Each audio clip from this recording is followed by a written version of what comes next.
short video, we will look at redundancy related payments. What are redundancy payments? If you are being made redundant, you may be eligible for a redundancy payment if you have been employed for at least 2 years. Your employer may have its own policy about such payments, but the minimum statutory redundancy pay to which you would be entitled is half a week's pay for each full year of employment if you were under 22 years old. 1 week's pay for each full year of employment if you were aged 22 or older but under 41. 1 week's pay for each full year of employment if you were aged 22 or older but under 41.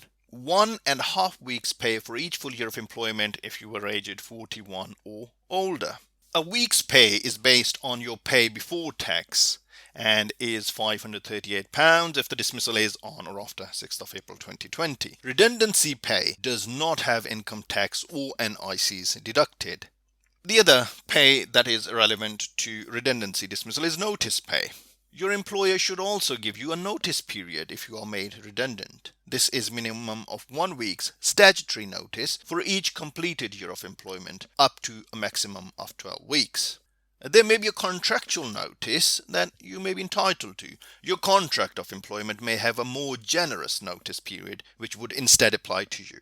If your employer ceases trading altogether, for example because it has gone into liquidation or administration and as a result fails to pay you what you are entitled to, you can apply to the government for your statutory redundancy payment, payment of holiday pay you're owed, other outstanding payments like unpaid wages, overtime and commission, up to 8 weeks worth in each case. Money you would have earned by working your statutory notice period. That is the end of this section. We briefly discussed what is redundancy, what is the employer's obligation to consult, and what are redundancy related payments. In the next section, we are going to look at layoffs and short time working. See you in the next videos.